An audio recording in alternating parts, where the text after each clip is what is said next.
Hello friends, welcome to my channel. कैसे हैं आप लोग? उम्मीद करता हूं आप सभी अच्छे होंगे और अपनी तैयारी बहुत ही अच्छी तरीके से कर रहे होंगे। आज का हमारा टॉपिक है बाबा पर, थॉर्नडाइक बाबा पर। देखिए, थॉर्नडाइक ऐसे मनोवैज्ञानिक हैं जो आपके एग्ज़ाम में पूछे ही जाएंगे। बहुत ही महत्वपूर्ण ये मनोवैज्ञानिक हैं सीडीपी के लिए, यानी बाल विकास के लिए।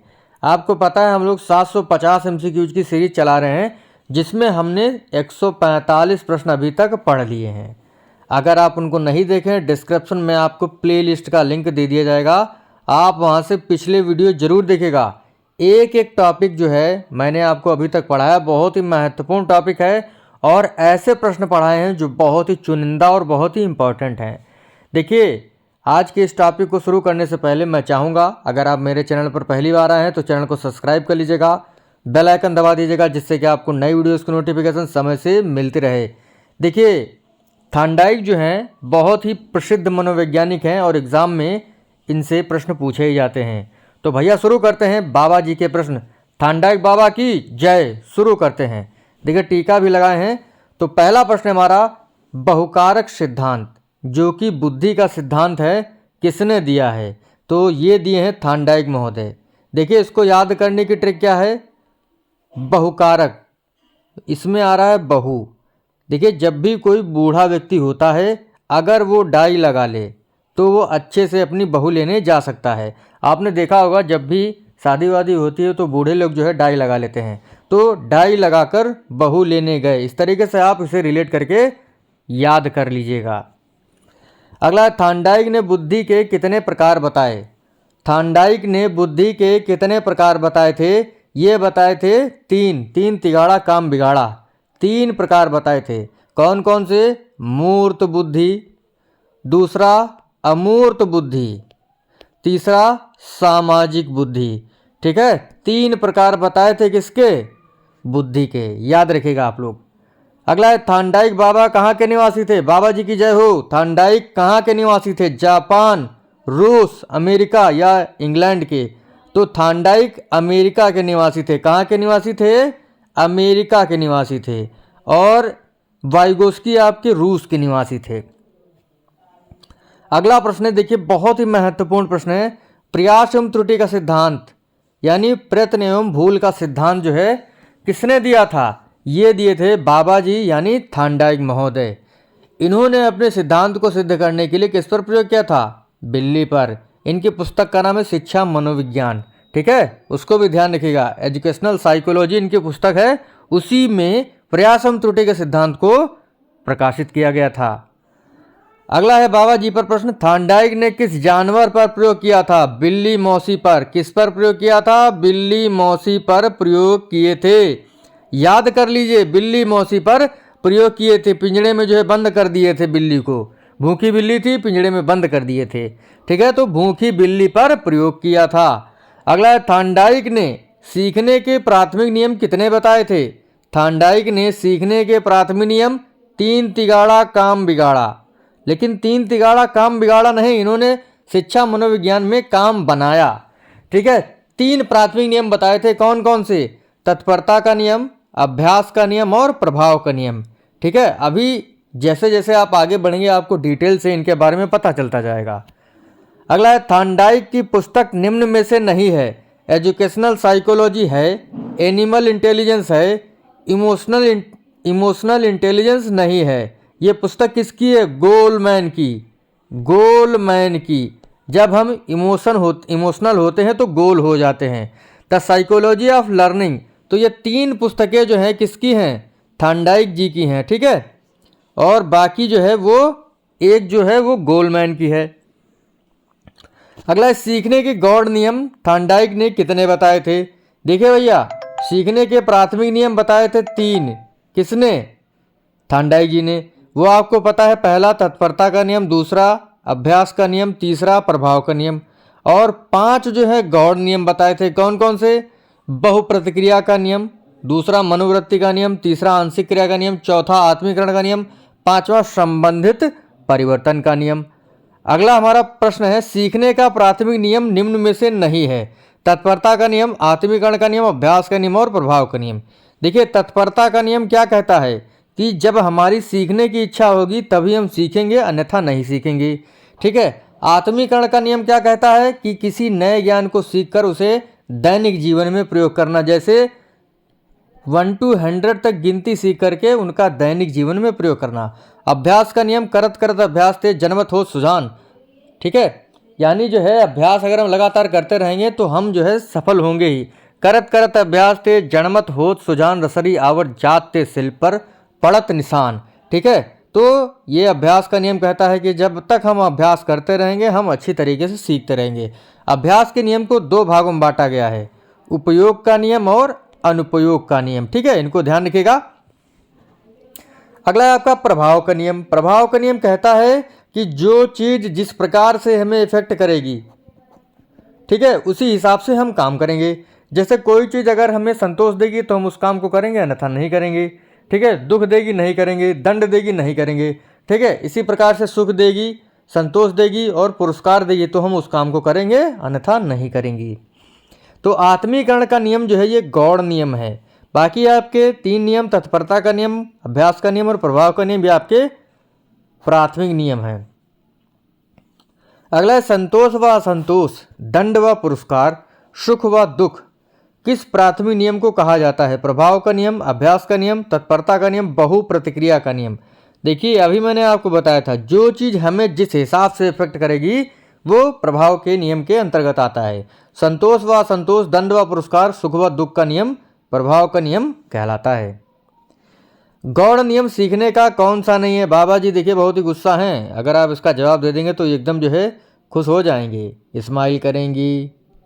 बाबा जी की जय हो। गौण नियम सीखने का कौन सा नहीं है? आत्मीकरण का नियम, बहुप्रतिक्रिया का नियम, मनोवृत्ति का नियम, तत्परता का नियम। तो भैया सी वाला यानी तत्परता का नियम जो है ये आपका गौण नियम नहीं है, यानी ये प्राइमरी लॉ है। आत्मीकरण का नियम क्या कहता है कि नया ज्ञान सीखना और उसे दैनिक जीवन में प्रयोग करना। बहुप्रतिक्रिया यानी किसी चीज को सीखने के लिए बहुत सारी प्रतिक्रियाएं करना। मनोवृत्ति यानी जिसमें मन लगेगा, मनोवृत्ति जैसी हमारे मन की वृत्ति होगी हम वैसा कार्य करेंगे, ठीक है। अगला है घोड़े से संबंधित उदाहरण। थॉर्नडाइक ने किस सीखने के नियम से जुड़ा हुआ है? यानी घोड़े से संबंधित उदाहरण थॉर्नडाइक के सीखने के किस नियम से जुड़ा हुआ है? तत्परता का नियम, प्रभाव का नियम, बहुप्रतिक्रिया का नियम या अभ्यास का नियम। देखिए ये कहते हैं जब हमारा मन होगा तभी हम किसी कार्य को करेंगे, अन्यथा नहीं करेंगे, ठीक है। तो उसी प्रकार से ये कहते हैं, मान लीजिए एक घोड़ा बंधा है अस्तबल में और उसका मालिक जो है उसे एक तालाब पर ले जाता है पानी पिलाने के लिए, ठीक है। तो घोड़ा जाएगा तो वहाँ पे तालाब तक खींच ले जाएगा मालिक उसका, लेकिन पानी तभी पिएगा वो जब उसका मन होगा, यानी मन की इच्छा होगी। तो ये तत्परता के नियम से जुड़ा हुआ है। प्रयासम त्रुटि के सिद्धांत के अन्य नाम कौन से नहीं हैं? एसआर थ्योरी बिल्कुल है, संबंधवाद का सिद्धांत है, प्रयत्न भूल का सिद्धांत है। सीआर थ्योरी जो है ये पावलाव का सिद्धांत है। किसका सिद्धांत है? पावलाव का सिद्धांत है। एसआर में एस क्या होता है? स्टूमुलस यानी उद्दीपक। क्या होता है? उद्दीपक। बाबा जी की जय हो, याद कर लीजिए एग्जाम में पूछा जाएगा। और आर मतलब रिस्पॉन्स। क्या होता है? रिस्पॉन्स।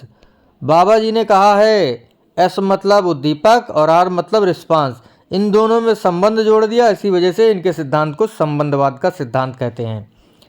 अगला है सत्य तथा तथ्यों के दृष्टिकोण से उत्तम प्रतिक्रियाओं की शक्ति ही बुद्धि है। यह कथन किसका है? थॉर्नडाइक बाबा का। थॉर्नडाइक बाबा का है यह प्रश्न, मतलब परिभाषा। अगला शैक्षिक मनोविज्ञान के जनक बाबा जी, पशु मनोविज्ञान के पितामह बाबा जी, ठीक है, याद रखिएगा एग्जाम में पूछा जाएगा। और आधुनिक मनोविज्ञान के पिता वुंट हैं, ठीक है। एक पुस्तक बहुत ही फेमस है एमिल की। किसकी? एमिल किसकी पुस्तक है? रूसो की। तो मिल आके रूस में, इस तरीके से मैंने आपको ट्रिक बताई थी। अगर आपने पिछले वीडियो नहीं देखे डिस्क्रिप्शन में आपको लिंक दे दिया जाएगा। इसी तरीके से एकदम गजब के तरीके से मैंने आपको पढ़ाया है, ट्रिक ऐसी बताई है कि गारंटी देता हूँ जिस दिन हमारी 750 MCQ की सीरीज कंप्लीट हो जाएगी उस दिन आपको महारत हासिल हो जाएगी बाल विकास में, कोई भी टॉपिक नहीं छूटेगा। तो शुरू करते हैं अगले प्रश्न को। विचार के आधार पर व्यक्तित्व के कितने प्रकार बताए हैं थॉर्नडाइक ने? 2 प्रकार, 3 प्रकार, 4 प्रकार या 6 प्रकार? विचार के आधार पर 3 प्रकार बताए हैं, कौन कौन से? आने वाला प्रश्न भी हमारा बताएगा बी ऑप्शन इसका सही है, 3 प्रकार। अगला है स्थूल विचार वाले, सूक्ष्म विचार वाले, तीसरा कौन सा विचार वाला है? प्रत्यय विचार वाले, सामाजिक विचार वाले, विमूर्ति वाले या कोई नहीं? देखिए स्थूल विचार वाले, ठीक है, और सूक्ष्म विचार वाले, ये तो 2 हो गए। तीसरा आपका प्रत्यय विचार वाले, ये 3 प्रकार बताए थे, ठीक है। देखिए थॉर्नडाइक महोदय कहाँ इनका जन्म हुआ था? अमेरिका में इनका जन्म हुआ था, ठीक है। और इनका जन्म कब हुआ था? 31 अगस्त 1874 को इनका जन्म हुआ और डेथ हुई थी 9 अगस्त 1949 को, ठीक है। ये कहाँ के निवासी थे? अमेरिका के निवासी थे। बहुत ही बड़ा योगदान है इनका शिक्षा मनोविज्ञान में, इसी वजह से इनको शैक्षिक मनोविज्ञान का पितामह कहते हैं। अगला है मूर्त बुद्धि वाले कौन होते हैं? उदाहरण बताना है। मंत्री, राजनेता, मिस्त्री या अध्यापक? मंत्री, राजनेता और अध्यापक ये आपके नहीं है, मिस्त्री। मूर्त मतलब जो ठोस चीज़ों को बना दे, जोड़ करके एक नई चीज़, वो होता है मूर्त बुद्धि वाला। जैसे मिस्त्री है, कारीगर है, आपका इंजीनियर है। अगला है हमारा प्रश्न सामाजिक बुद्धि वाला, जो समाज से जुड़ा हुआ होता है। कारीगर, मिस्त्री, मंत्री और डॉक्टर ये होंगे नहीं, मंत्री जी होंगे, नेताजी होंगे, ठीक है। तो अगला हमारा प्रश्न है, देखिए मूर्त बुद्धि वाले हो गए और सामाजिक बुद्धि वाले आवश्यकता के अनुसार जो खुद को बदलने हैं भैया, वो होते हैं सामाजिक बुद्धि वाले, जैसे मंत्री और राजनेता। अमूर्त बुद्धि वाले कौन होते हैं? अमूर्त बुद्धि वाले वे होते हैं जो क्या करते हैं? जो पुस्तकीय ज्ञान, इसके अंतर्गत पास्ट और प्रेजेंट की सोचने की योग्यता होती है, जिनके पास पुस्तकीय ज्ञान होता है, ठीक है, उनके पास जो है क्या होता है? अमूर्त बुद्धि होती है। जैसे टीचर है, राइटर है यानी लेखक, डॉक्टर और साइंटिस्ट, ठीक है। अगला हमारा प्रश्न है थॉर्नडाइक ने एसआर थ्योरी यानी स्टिमुलस रिस्पांस थ्योरी कब दिया था? इन्होंने 1913 में इनकी एक पुस्तक थी शिक्षा मनोविज्ञान, उसमें इन्होंने जो है अपने सिद्धांत को क्या किया था? प्रकाशित किया था, ठीक है। तो इसी प्रकार से बाबा जी के 20 प्रश्न समाप्त हुए और आशा करता हूँ आपको छोटा सा वीडियो अच्छा लगा होगा। अगर आपको कुछ भी अच्छा लगा हो तो भैया पिछले जो प्रश्न उनको रट लीजिए, गारंटी देता हूँ सुपर टेट हो, सीटेट हो, टेट हो, केवीएस हो, कहीं से कुछ नहीं छूटेगा, इन्हीं से ही आपका काम चल जाएगा, ठीक है। और 750 MCQs की सीरीज आपके सामने जल्द हाजिर होगी और आप इसे लेने के लिए कांटेक्ट कर सकते हैं। अभी जो है जितने मैंने आपको प्रश्न पढ़ाए हैं मिल जाएंगे, लेकिन जैसे ही पूरी हो जाएगी आपको वो भी मिल जाएंगे, ठीक है।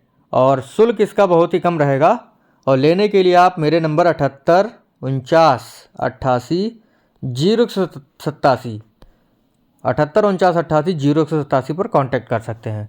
Thanks for watching. ये मेरा व्हाट्सएप नंबर है। Thank you.